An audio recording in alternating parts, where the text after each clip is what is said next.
This little light of mine, I'm gonna let it shine.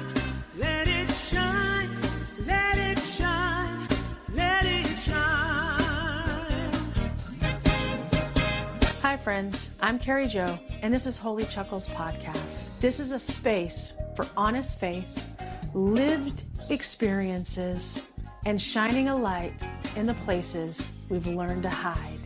I'm not here to explain faith. I'm here to live it out loud. So take a breath and let's make room for what's real.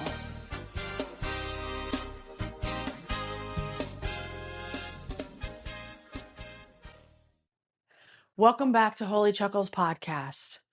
I'm really glad you're here.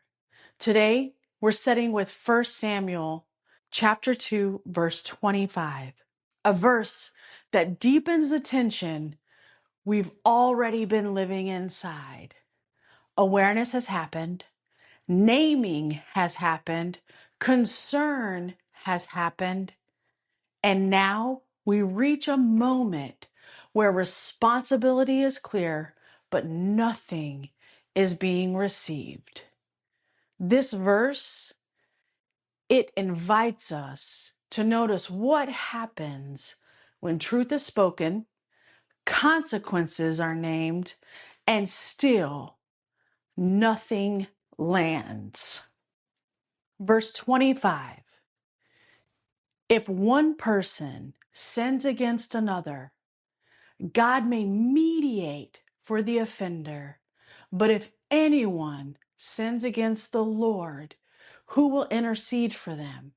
His sons, however, did not listen to their father's rebuke, for it was the Lord's will to put them to death.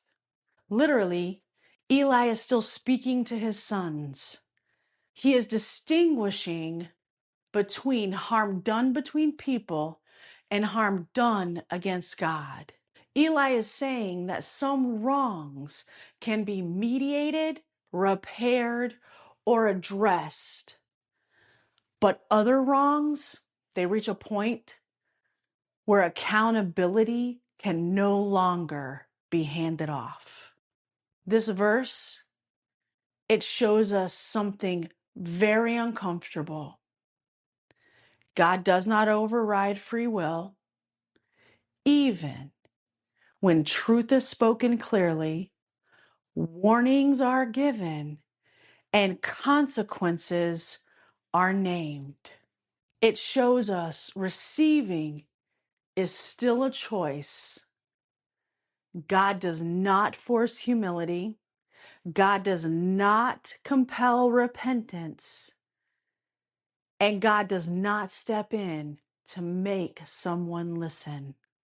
This text plainly tells us Eli's sons did not listen, not because they did not understand, but because they refused to receive correction. This verse marks a shift.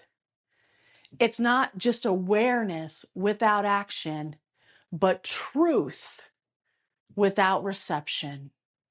Verse 25, symbolically, it represents the collapse of mediation. This verse is the moment where the truth is no longer denied. Concern is no longer avoided, but responsibility is still resisted. It reflects an inner dynamic that says, I hear you, I know, but I'm not changing. It shows insight does not guarantee transformation. Awareness does not guarantee humility. And some patterns continue, not because they're unseen, but because they are protected. This verse is where self-honesty meets self-refusal. If you're going through healing, and this verse resonates with you, this verse shows up when we have already seen the pattern, when we've already named the harm, and when we've already understood where it came from. But now, something deeper is being asked of us. This particular verse, it lives in the moment where we can no longer explain the responsibility away. We can't explain it away to ignorance. We can't explain it away to a villain. We can't explain it away to what was done to us. And we can't explain it away not to even what helped us survive. This is the moment where we're being asked to take responsibility for ourselves and all of our actions. And it doesn't matter how we received the pattern, whether it was inherited, whether it was learned, or whether it was formed out of necessity. We have to take responsibility, not with blame, not by shaming ourselves, but by taking ownership. Because understanding why a pattern exists, it doesn't interrupt it. Only taking responsibility does. I am currently living right inside this verse, and it has not been pleasant. It has not been pretty. I think in this part of my healing, it has been the most brutal that any part has been. This verse has met me at a point where my awareness stopped being enough. I didn't miss my patterns. In fact, I didn't miss them my whole entire life. I've seen them. Here recently, I've named them. And I've kind of always understood where they came from. Most of them I can trace back to survival. Throughout my life, I know why I overgave. I know why I stayed too long. I know why I tried to manage pain that wasn't even mine to carry. I also know why I kept explaining harm instead of interrupting it. I realized awareness was never my problem. Understanding wasn't my problem. Even compassion wasn't the problem. This verse exposed the moment after all of that. Because right now, I'm at the point in my healing where I can't keep putting responsibility on something else. Not my nervous system, not my childhood, not my trauma, and not the people who hurt me. Not because those things weren't real, they were, but because continuing all the patterns that I had, however I learned them, however I use them, but continuing those patterns became my choice. And right here in my healing, understanding that, and now knowing that they became my choice, they also now became my responsibility. And let me tell you, responsibility didn't feel empowering. It didn't come with clarity or peace. Right now, for me, responsibility, it looks like survival. And survival, it's feeding myself when I don't feel hungry. It's resting when my body is exhausted. It's staying present when my nervous system, it just wants to flee, fix, or numb.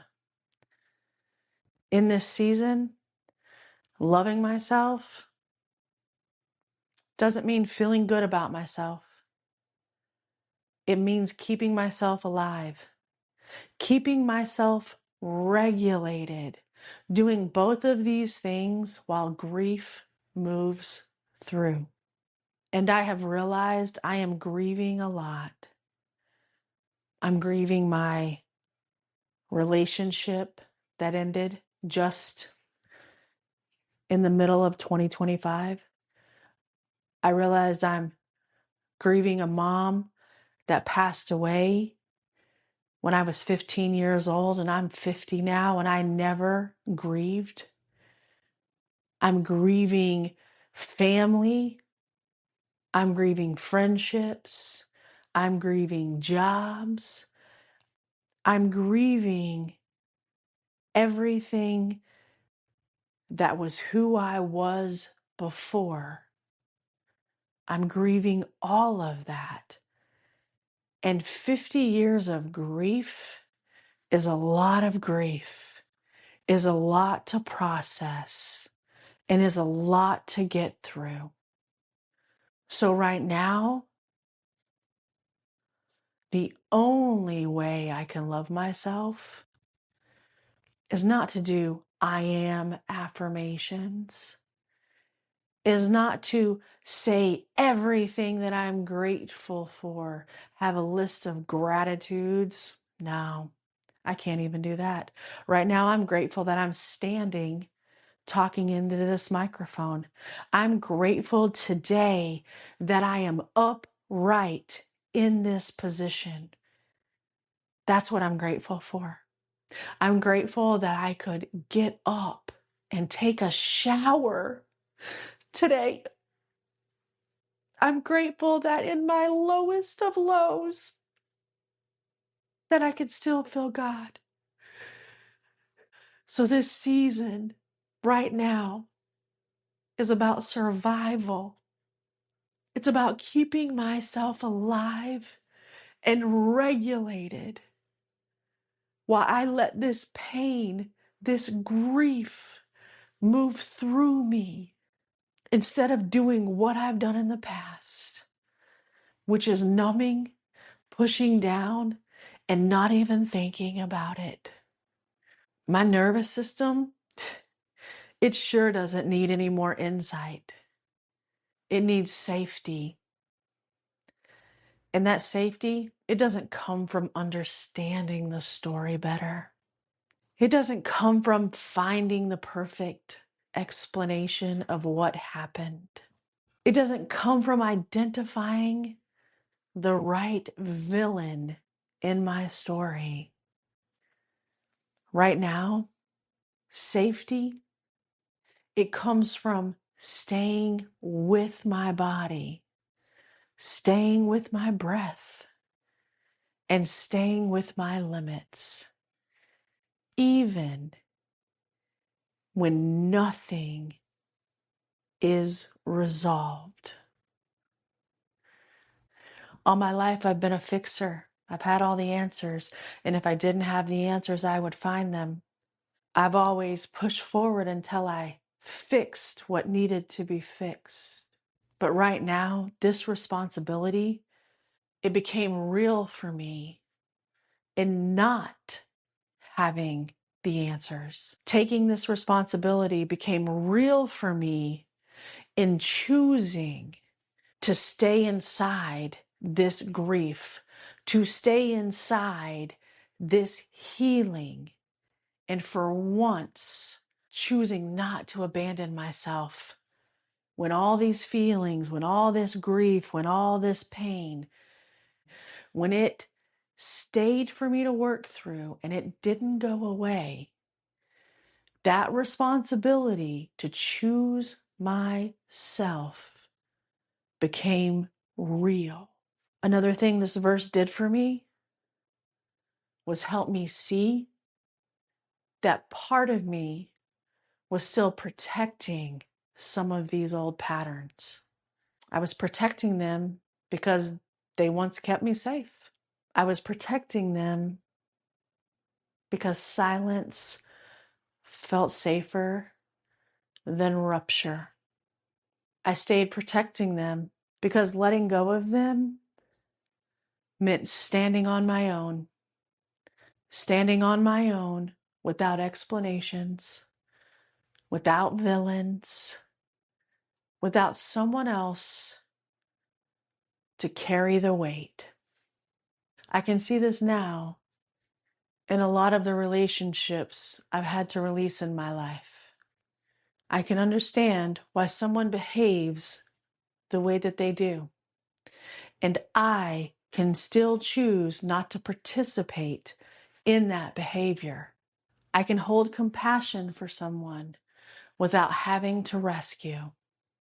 I can acknowledge harm without trying to translate it so it's easier to swallow.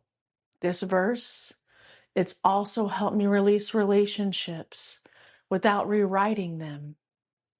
In a lot of my relationships, I can see now that I gave more than my role required. Not because anyone demanded it, but because caretaking was how I learned to belong. Letting these relationships go, it hasn't meant turning anyone into a villain. It's meant telling the truth about what those connections really were and accepting that some of those relationships, probably most of those relationships, were sustained by my overfunctioning. Verse 25 doesn't ask me to make that mean more than it does. Verse 25 simply asks me not to keep carrying what was never meant to be mine alone. I recently saw this play out when I told the truth about my life outside of the people who are very close to me and already knew what was going on. I didn't dramatize it in any way. I didn't ask for anything. I just simply said what was happening. What came back wasn't harm. It was distance. Not cruelty, not rejection. For me, it was just the quiet reality that not everyone who received my care or overfunctioning could meet me when I needed that care as well. This verse, it lives in the moment where truth is spoken plainly and no one steps in to soften it. It's that moment where no one else can step in it for you anymore, where God doesn't override free will, where insight doesn't force humility, where awareness doesn't guarantee change. And the truth is, I've reached a point where I stopped asking, why did this happen? Why are they like this? Why couldn't they hear me? And I've started asking, what am I choosing now that I see things clearly? My healing hasn't deepened because I understood more. My healing has deepened because I've stopped protecting what no longer belongs in my life. Because I've stopped managing between truth and everyone else's comfort. Because I've stopped managing other people's reactions to my truth. And because I've stopped staying quiet to preserve connection. This verse matters because it isn't about punishment. It's about consequence, not as revenge, but as reality. There comes a time when growth is no longer about insight. It's about reception. There were places in my life where the truth was spoken, where boundaries were named, and responsibility was clear, but it wasn't received. Eventually, I had to accept that. Not with anger, not with vengeance, but with ownership. Verse 25 has really helped me understand I am not Captain Save a Soul. I can't save anyone from themselves. The things I can do, I can love deeply, I can show up fully, and I can tell the truth clearly, but I can't make someone receive it. And I no longer have to stay in those places where responsibility is resisted.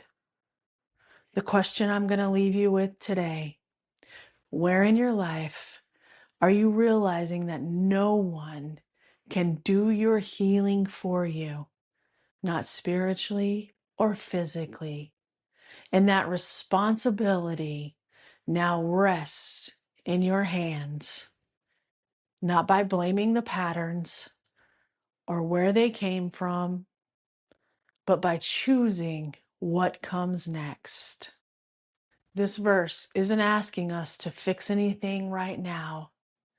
It's simply asking for us to notice where responsibility is resting right now. Notice, not with blame, not with shame, but with presence, understanding that no one else can do this work for us. But that does not mean we are alone. God is always with us. And this is the point where we are finally choosing to trust ourselves enough to participate in our own healing.